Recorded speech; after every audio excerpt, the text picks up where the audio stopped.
Son imaxes do laborioso rescate dunhas 4 horas de duración dun turista de 65 anos.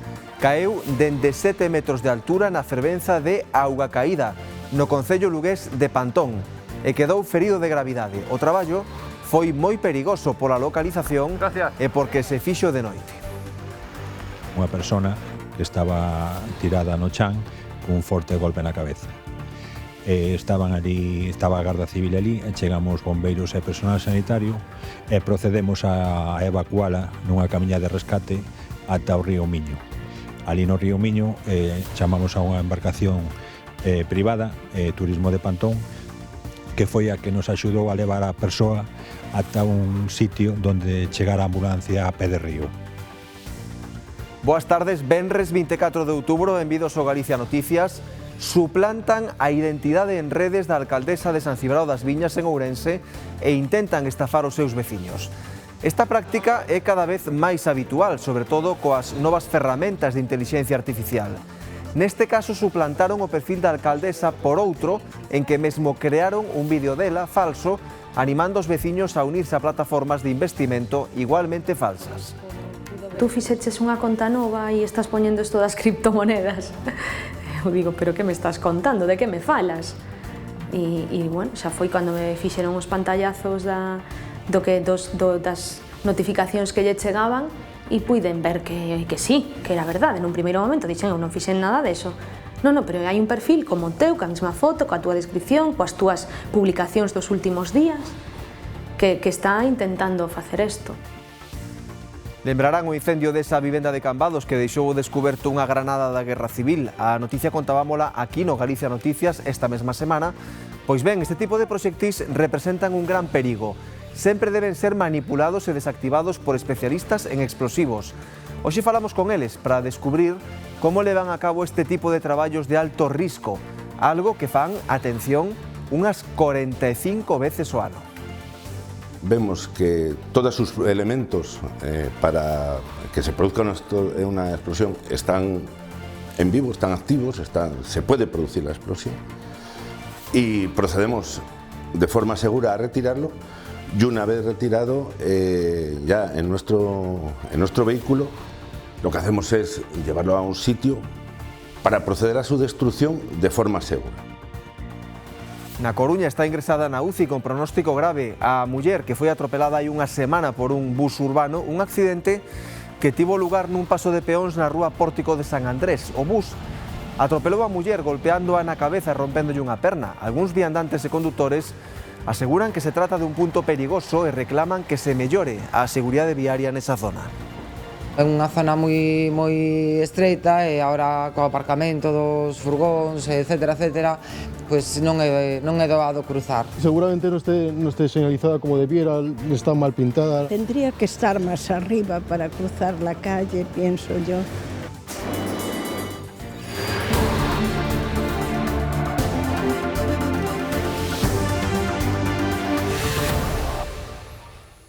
A Garda Civil anda tras a pista dun presunto atracador dunha entidade bancaria en Cervantes, Lugo. Entrou na sucursal esta mañá armado e fuxiu cun botín importante, Demetrio. Sí, de feito, agora mesmo, segundo as últimas informacións, podería tratarse dun botín de entre uns 60.000 e uns 90.000 euros. Foi ao redor das 8:30 da mañá cando esta persoa que iba cunha perruca, con luvas e armado cunha pistola, de momento descoñecemos se esa pistola era de fogueo ou era real, abordou a única empregada desta oficina, desta sucursal da Caixa Rural Galega aquí en Cervantes, e meteuna no interior destas oficinas e obrigouna a abrir esa caixa forte para levarse ese botín. Foi apenas nuns minutos que levou a cabo este atraco nun lugar, iso sí, que sabía perfectamente onde se estaba, porque o acceso aquí a esta hora da mañá non habería moitas persoas, é un lugar bastante afastado no medio da montaña, falamos do concello de Cervantes, e todo apunta que dende aquí marcharía dirección a 6 e agora a investigación é para dar co paradoiro desta persoa que, como dicíamos, atracaba contra as 8:30 da mañá con unha perruca, con luvas e con unha pistola esta sucursal da Caixa Rural. O botín podría ascender a uns 60.000, entre 60.000 e 90.000 euros.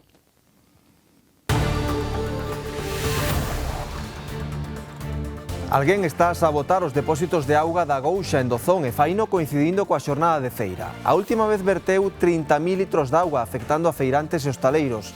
Así lles contamos máis aquí no Galicia Noticias.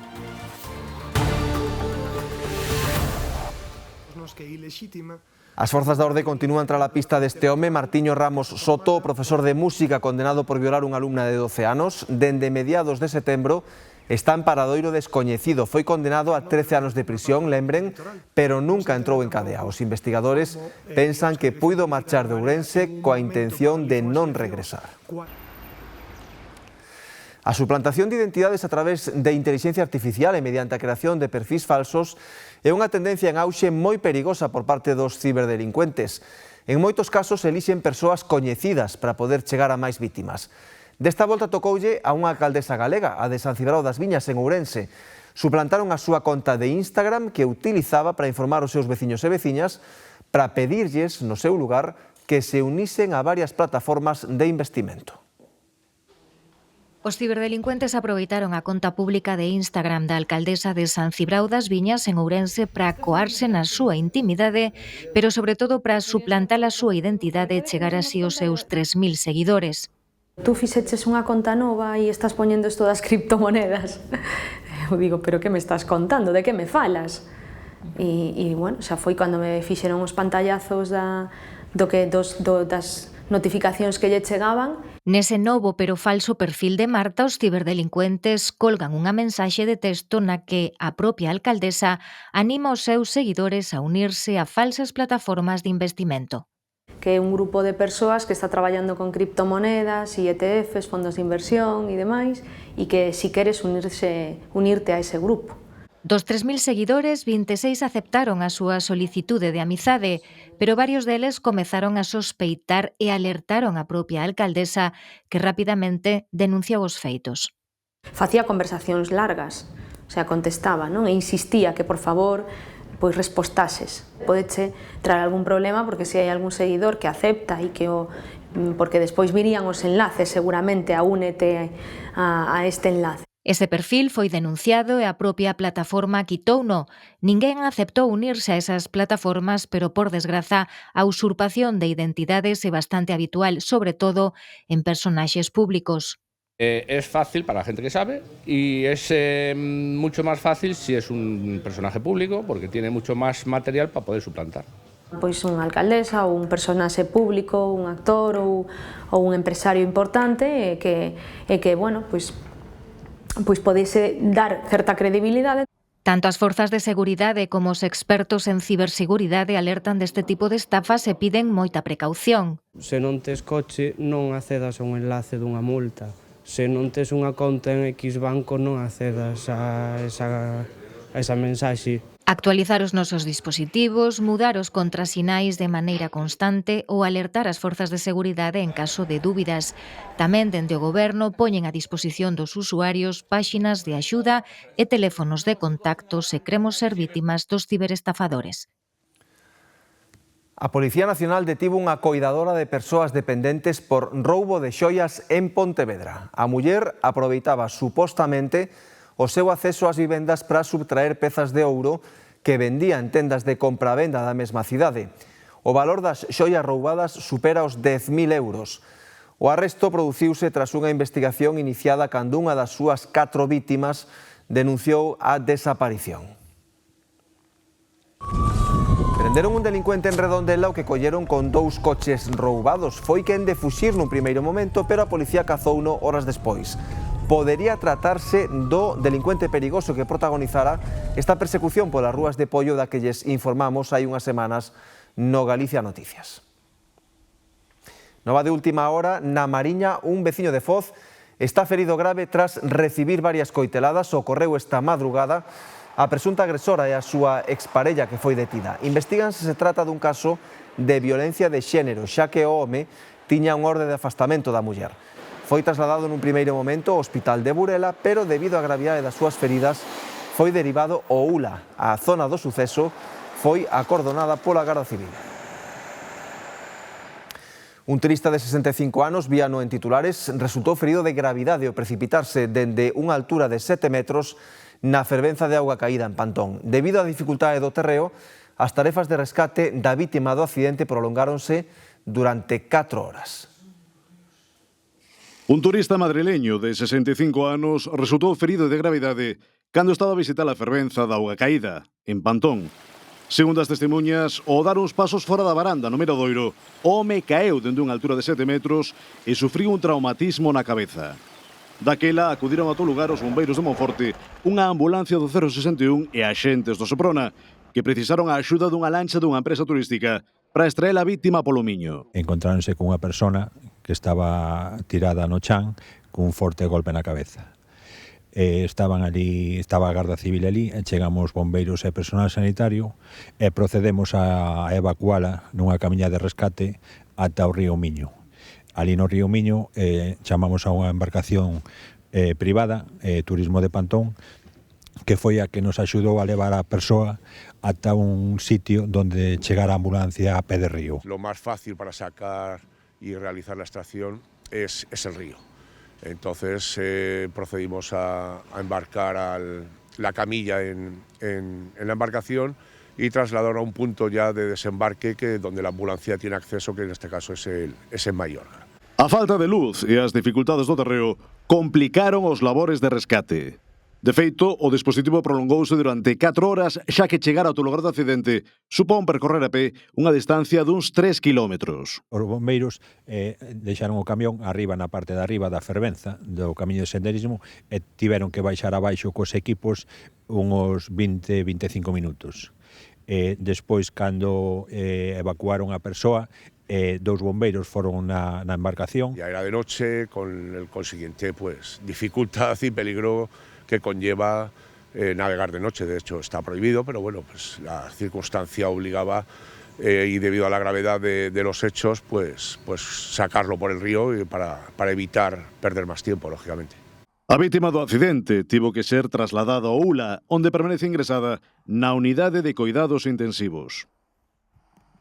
Hai preocupación na Coruña pola perigosidade dun paso de peóns que está nun cruzamento na rúa Pórtico do Santo André. A recente atropelo dunha muller de 75 anos xerou malestar por este motivo entre veciños e comerciantes. Reyes. Sí, aseguran que os vehículos circulan por esta zona a gran velocidade, onde o paso de peóns está case na curva e a visibilidade é limitada. Contan que os sustos dos peóns cos autobuses, camións, furgonetas e coches son constantes e din que o accidente da semana pasada xa o vían vir. Unha muller de 75 anos foi atropelada polo condutor dun autobús urbano cando cruzaba neste paso de peóns. Dese sinistro hai xa 9 días e a vítima continúa ingresada na UCI do Choac. A vítima de 75 anos cruzaba por este paso de peóns cando foi atropelada por un autobús urbano. Estábamos traballando, escoitamos como cristais, había sido un autobús, unha señoriña con a parte do lateral do autobús non foi grave, pero ao caer ao chan abriu a cabeciña. Al señor del autobús le dio el sol o algo así, dijeron, y que no lo pudo evitar. O condutor estaba super nervoso porque a xente que se iba moi rápido, que se non mirou. Eran as 12:30 do mediodía, unha hora, segundo veciños e comerciantes da rúa Pórtico do Santo André, complicada en canto ao tráfico. Es una esquina muy mala, el bus tiene que abrir más, o sea, es que se junta los coches particulares, los taxis, los buses, la gente peatonal, los repartidores que tienen que repartir todo a la misma hora, a las 12:01, es que luego pasan estas cosas. Contan que é o primeiro accidente tan grave que acontece na zona, pero falan de que sustos hainos constantemente. Sustos sí, porque, bueno, é unha zona moi estreita e agora co aparcamento dos furgóns, etcétera, pois non é doado cruzar. O ano pasado, de feito, tamén houve algún camión que empuxou a señora estaba cruzando polo paso de peóns, pero si atropelona e lanzouna uns metros para diante. E si que suele haber aquí algún accidente que outro. Así que, para garantir a seguridade dos peóns, piden melloras viarias. Poñer un badén, non sei, pero un semáforo. Tendría que estar más arriba para cruzar la calle, pienso yo. Sí, seguramente no esté señalizada como debiera, está mal pintada. Para mí una solución sería, pues por ejemplo, como hay muchas calles, unas horas para el reparto, pero no en Pórtico de San Andrés, unos horarios, pero no a las 12:01 que se junta todo. Es que va a volver a pasar, e non queren que esta zona se converta nun punto negro onde peóns e vehículos xa conviven con tensión. En Boiro, veciños e comerciantes desesperan polos cortes de luz que padecen cada vez máis a miúdo. Afectan só a uns poucos edificios dunha rúa do centro e ali denuncian que levan meses así sen que lles solucionen o problema. As queixas danas nestes edificios da Avenida da Constitución. Neste treito da rúa van pola terceira apagada nun mes. Unha vez que salta, directamente non sabemos canto vai durar, pero normalmente está durando horas, 3, 4, 5 horas. Habrá 15 días, 6 horas. De noite, por exemplo, estivemos... O sea, prácticamente mal. Que eu levamos aquí 23 anos, non recordo isto. E complícalles a vida, coller o ascensor, cociñar ou traballar, imposible sen luz. Non podemos cobrar, nin facturar, nin vender porque non temos luz. Entonces tampouco lle podes enseñar ao cliente o produto. Pacientes que teñen que marchar sin ser atendidos, pacientes que estás tratando e na mitad do tratamento pois tes que facer unha actuación porque igual non podes seguir. E para cando volve a corrente, descobren que hai cousas que non van. Hoxe mesmo estamos sin programa informático, sin equipo de rayos, co cual unha prueba diagnóstica fundamental como é unha ortopantomografía non se pode facer. O meu servidor todavía está en reparación, que non sei se ten reparación, e a impresora xa comprei unha nova, porque a outra xa din por perdida. Desesperan porque solucionen o problema, pero temen que vaya para longo polas noticias que teñen da distribuidora, os que as teñen. En Fenosa, cando chamo, toman nota da incidencia, nunca saben nada, o sea, debo ser sempre a primeira en chamar. Unha torre que está moi antigua, que teñen que ir cambiando, iso é o que nos fan chegar a nós. Hai un problema no centro de transformación, que está xusto aquí ao lado nesta mazán, saltan os térmicos e o que veñen a facer é, veñen aquí e levantan o térmico. O caso é que os recibos non xos perdonan, a ver se me entende o asunto. Pensan se a avaría terá relación coa apagada xeral do pasado abril. En calquera caso, a situación foi a peor. Denuncian que no que vai de mes foron a apagamento semanal nesta rúa. En canto aos incendios forestais deste verán, hai unha nova detención, un veciño de Boiro que foi arrestado como presunto autor de 2 lumes. O 17 e 18 de agosto rexistráronse 2 incendios en Mieites e Bermo, supostamente provocados. Despois de varios meses de investigación, a Garda Civil detiña o home. Seguíanlle a pista porque tiñan indicios de que o vehículo empregado polo arrestado estivera nos 2 lugares. A máis, no coche encontraron 8 acendedores que se puideron utilizar nestes incendios.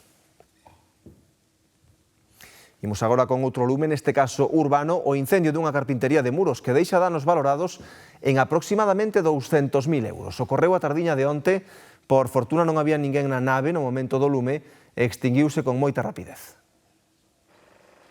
A voz da alarma deron as traballadoras do negocio de enfronte. Escoitaron estalar cristais e cando saíron viron o fume. Inmediatamente chamaron os servizos de emerxencia e os propietarios da carpintería, que nese momento xa estaba pechada. Chamada ao 112 sobre as 9:20 da noite, que había que deu un alertante e avisou que había unhas explosións máis alía fume da carpintería Samán. Efectivamente había lume dentro, e procedemos á súa extinción. A suerte que hubo é que a estar tan cerca, estar aquí a 2 minutos deli, non se propagou. E así collémolo bastante rápido. Eso si, colleu moita temperatura dentro, reventaron as ventanas, reventou o cuadro de luz, reventou tamén o que é o teito. Ardeu principalmente maquinaria e, por fortuna, malia ser unha carpintería e malia a proximidade das madeiras, o lume non se propagou a esa zona. Unha intervención rápida do GES de Muros que axudou a que non houbera danos maiores. En 15 minutos quedou lista o que é o foco, o que é o lume. Depois hubo que desescombrar, sacar todo para fora, ir mollando todo a medida que se iba sacando, iba se enfriando todo. Chea de madeira, había moitísima madeira e houve moita suerte que non se propagara, porque podía ir a nave inteira, a nave colindante tamén había material de construción que pude ir tamén, e a verdade que hubo moita suerte. Por moitos motivos, no momento do lume tampouco había ninguén dentro. Os danos materiais son cuantiosos, ascenden a uns 200.000 euros. A espera da investigación da orixe do lume, todo apunta a que estaría nun problema no cadro eléctrico. O Concello de Dozón denuncia a sabotaxe dos depósitos de agua que abastecen o lugar da Gouxa. Non é a primeira vez que algo así sucede e adoita coincidir nas vésperas da feira. Iria.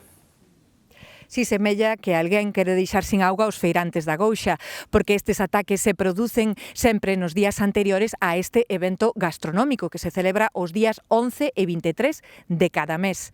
Sospeitano tamén porque os ataques son sempre no tanque da Gouxa e deixan tranquilo o tanque de Cubelos, que como vedes están xusto ao lado no mesmo recinto. A sabotaxe máis grave produciuse esta semana, xa que forzaron o peche perimetral destes tanques e baleiraron 30.000 litros de auga. Non é a primeira vez que alguén manipula a villa deste depósito, deixando sen auga da traída os habitantes da parroquia da Gouxa, en Dozón. Hasta que volve a recuperar, pois temos o problema que estamos sin auga. Hasta que volve a recuperar, claro, é a que temos da traída, é a que temos, que naza lá, que lle chaman a Pena de Francia, e é unha auga moi boa. Fétalle, pois, principalmente xa aos veciños, digamos, ás vivendas unifamiliares, e incluso pois xente que ten animales e todo iso. E a parte tamén, pois aos propios locales da hostelería onde dan as comidas, digamos. Eses locais son nos que se celebra a Feira da Gouxa, que congrega para comer xente de toda a comarca os días 11 e 23 de cada mes. Precisamente nas vésperas deses días é cando se producen as sabotaxes e sempre no tanque da Gouxa e non no de Cubelos, situado ao lado, xusto no mesmo recinto. Os días previos á feira, digamos. Sempre cando pois hai manipulacións das chaves de paso e dos tanques e vemos pois que sempre é iso, no tanque da Gouxa en concreto. Algúns hostaleiros xa puxeron depósitos onde recoller auga para poder cociñar, lavar e usar nos aseos, porque no último ataque baleiraron por completo os 30.000 litros do depósito despois de forzar o peche. Ou romperan un candado da entrada unha vez, cousas en sí pequenas, digamos, sin maior importancia, pero agora romperon o vallado exterior e eses desperfectos pois hasta agora non foran tan grandes, digamos. Mentres o manancial volve encher o tanque, o Concello xa anunciou que vai tomar medidas para reforzar a vixilancia, sobre todo se o día seguinte é día de feira, porque semella que alguén quere deixalos secos. Nun barrio de Lugo, a celebración de varias verbenas está a provocar a polémica entre quen se queixa de que se ocasionan molestias e os partidarios de que se anime a zona con actividades de entretemento. Hai quen iniciou a recollida de sinaturas para evitar que se celebren máis concertos no lugar, pero boa parte dos residentes descoñecen a iniciativa. Discordia no barrio lucense de Augas Ferres pola celebración de concertos na praza. Algún veciño molesto pola música iniciou unha recollida de sinaturas na súa contra e para protestar polas molestias que ocasiona. Sí que hubo este ano unha serie de queixas dos veciños de que remataron un pouco tarde. A primeira que houbo, que foi a Panorama City, rematou ás 3:30 aproximadamente, e a outra, que foi o último domingo das Mozas, o sábado, rematou 12 menos cuarto, 12 máis ou menos, pero quero dicir, tiña un volumen razonable, non foi exagerado. Na Asociación de Veciños non teñen coñecemento desta campaña nin tampouco os hostaleiros recoñecen que poden ter causado molestias, pero aseguran que os concertos contaban con permisos e se asustaron aos horarios. A nós non nos constan esas queixas, formalmente polo menos. Somos conscientes de que cando hai unha verbena pois, que pode ocasionar certas molestias a certas personas, pero bueno, son fin de semana, tratamos de que sean fin de semana e non se estenden hasta as altas horas da madrugada tampouco. Conocemento de que haxa unha campaña de firmas non temos. O que si é certo é que calquer festa ou calquer evento que fagamos a veces pode ocasionar que quede isto máis sucio, que haxa algo de ruido. Lógicamente, a gusto de todos nunca se está, pero non sabemos de ningún veciño que tivese queixas. Unha verbena da Panorama concretamente, que é a que puido causar máis molestias, esa terminou ás 3:30 aproximadamente. Despois tivemos outras dúas máis en San Froilán, pero esas foron sesións de tarde, o sea, ás 12 da noite, antes das 12 da noite, estaban rematadas. Usuarios da praza comprenden que a festa dá lugar a inconvenientes. O ruido, sobre todo, e ao día seguinte, cando te levantes, que este limpio. Sobre todo eso, porque se quedan cristales por aquí, onde xogan nos parques pequenos, pois é un jaleo. Pero entenden que se pode tolerar dentro dun límite. Os fines de semana sobre todo venres, sábados, eu creo que hai que ser un pouco flexible e permitir que se faga un pouco de ruido, que, a ver, o festa é festa. Se é unha ocasión única non moitas veces, bueno, home, eu entendo que a xente que ten nos pequenos ou maiores na casa, pois que este un pouco preocupada, pero, bueno, así se é unha ocasión única, tampouco está mal. A música non sona a gusto de todos. Os produtos en glute son cada vez máis habituais nas dietas e nos fogares de moita xente. Agora chegan tamén con normalidade e regularidade ás igrexas galegas, onde os sacerdotes dispoñen das obleas sagradas sen glute para os fieis que as soliciten.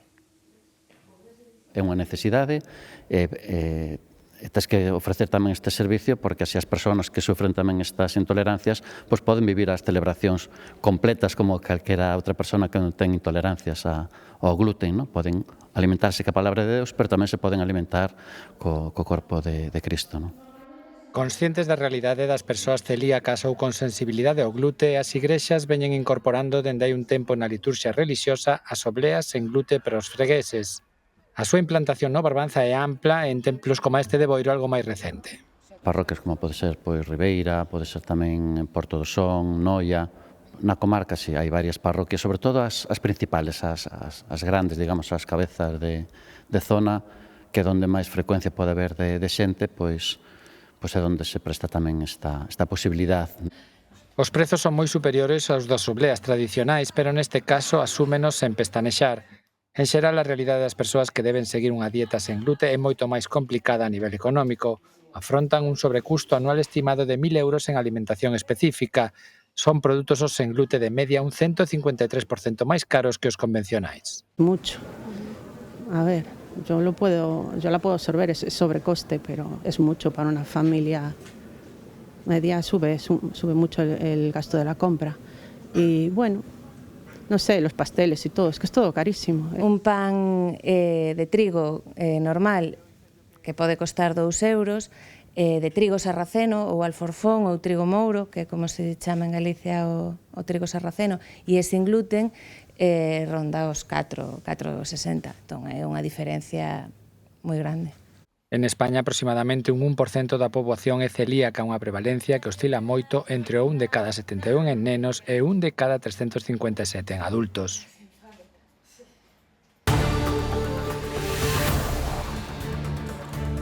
Estamos en días de traballo intenso nos cemiterios galegos a medida que se achega o Día de Defuntos. Hai galegos e galegas que o fan por si mesmos, pero outros contratan empresas especializadas para un labor delicado, sobre todo cando hai proteccións de patrimonio polo medio.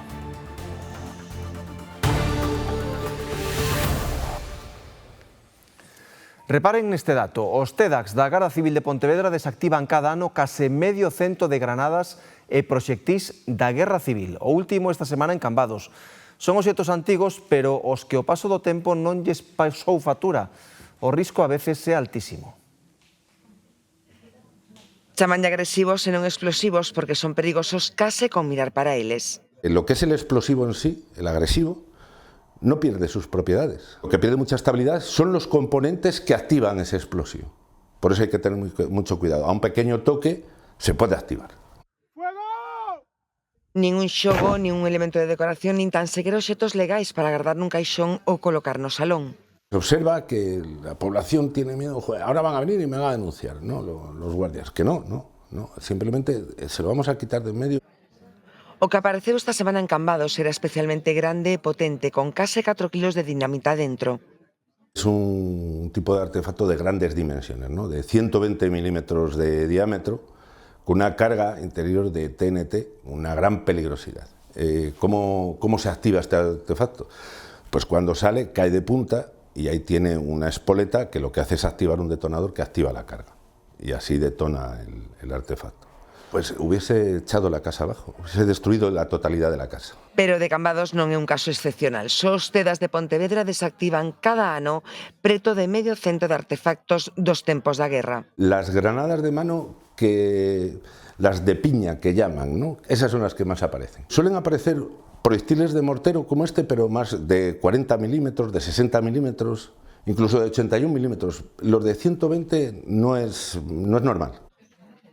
Aquí en Galicia onde máis sustos hai é no sueste da provincia de Ourense. Aparecen enfallados os xardíns, sobre todo nas fins de semana. Un dato curioso, pero que non é casual.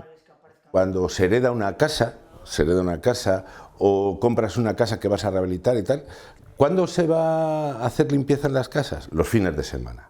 Se se ven no caso, mirar e non tocar, abrir portas e ventás, sair da casa e chamar o 062. Fácil, 062. Queda case unha semana pro Día de Defuntos, pero a actividade xa é frenética en moitos cemiterios. Non só se trata de decoración das lápidas, tamén da súa limpeza, que non é tarefa fácil. Patricia Barreiro.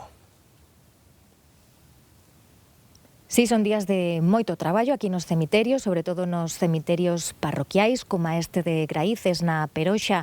Aquí nichos, sepulturas e mesmo panteóns prepáranse para ese día de defuntos. E son moitas as empresas que se encargan da limpeza deste tipo de tumbas, moitas delas centenarias que requiren da tutela de patrimonio. Por iso este tipo de traballos non só levan dedicación, senón que tamén teñen que realizarse por persoal especializado. Son días de moito traballo nos cemiterios de toda Galicia, o tempo apremia e queda apenas unha semana para celebrar o Día de Defuntos. Como estaba aquí cerca, xa teño bastante limpia. Pero despois do Día de Todos os Santos vou ao cementerio. E antes limpio un pouco tamén, claro.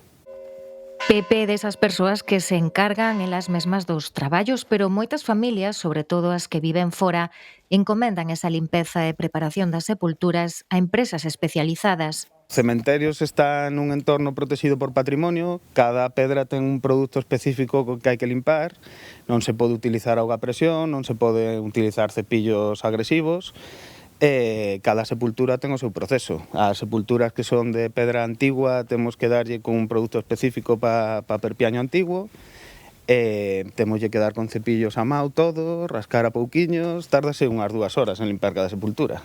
Non é unha tarefa fácil, nichos en altura, sepulturas baixo terra e mesmo panteóns, algúns centenarios que requiren todos os cuidados e autorización de patrimonio. Aplicamos el producto con una brocha para que penetre mejor, lo dejamos que actúe el tiempo indicado por el fabricante, aclaramos, frotamos donde haga más falta y si ya está bajo los estándares de Terra Sacra, ya después, cuando ya ha secado la piedra, aplicamos un producto hidrófugo para que no vuelvan a salir en los próximos años ni musgos, ni hongos, ni líquenes, ni nada del estilo. Nestes días previos a ese 1 de novembro, o seu traballo multiplícase. Nun día poden visitar uns 10 cemiterios e limpar unhas 10 sepulturas. Pois a chámanos particulares, porque as sepulturas aquí cada unha pertenece, son titulares propios. Estas son de familia, non son concesións, e cada sepultura pertenece a unha familia. Chámanos os familiares, chámanos moita xente de aquí e logo chámanos xente tamén de fora. En cemiterios parroquiais como este de Graíces na Peroxa, onde tan só viven unha dúcia de veciños, son ben agradecidos estes traballos que loitan de algún xeito contra o esquecemento e co que queren manter viva unha tradición ancestral de Galicia. Chegou a chuvia, baixaron algo as temperaturas e iso tamén se nota nas tendas. Comezan xa a vender roupa de outono. A chuvia facía falta para frear a seca, pero tamén agardaban con ansia nos comercios. Desde esta semana que empezó a llover y tal, parece ser que la gente empieza a animarse un poco, porque hasta ahora con el tiempo que teníamos y el calor, porque estábamos todos en tal, pues la gente no venía, y sobre todo el hombre, que el hombre le cuesta más comprar que a la mujer. Pero sí, parece que se va animando. Además, bueno, tenemos cosas súper bonitas y a la gente le está gustando mucho. Chuvia e baixada de temperaturas, porque co que se alongou o verán apenas houbo vendas de roupa de abrigo. Hizo demasiada calor, creo yo, para que te entren ganas de comprar algo, ¿no?, de abrigo, entiendo. De momento non, estuve mirando, pero non, de momento estou mirando a ver o que topo. Moitos non fixeron aínda ese cambio de armario tirando das prendas de entretempo. De momento tampouco había moita oportunidade de facer compra de inverno, sobre todo polo tema de que ainda disfrutábamos de bo tempo e demais, e como que non apetecía moito comprar roupa de abrigo. Hoxe, de feito, é o primeiro día que salo a comprar roupa. Que mercache? Pois nada, uns pantalóns que me facían falta. Nada serio, realmente. Yo solo me he comprado una chaqueta y un vestido últimamente, y ellos tienen cazadora.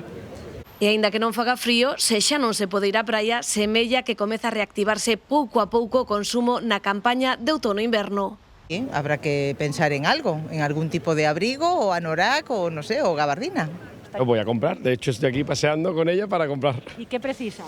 Preciso ropa de abrigo. Vengo del sur y en el sur no hace falta abrigo, aquí sí. Ropa española, estamos intentando pues dar un cambio y la verdad es que lo estamos notando porque la gente viene, nos dice qué escaparates más bonitos tenéis, qué prendas más bonitas tenéis y estamos intentando pues traer producto nacional. Os comerciantes sinalan que aínda quedan moitos meses de chuvia e frío por diante para poder dar saída á roupa desta campaña.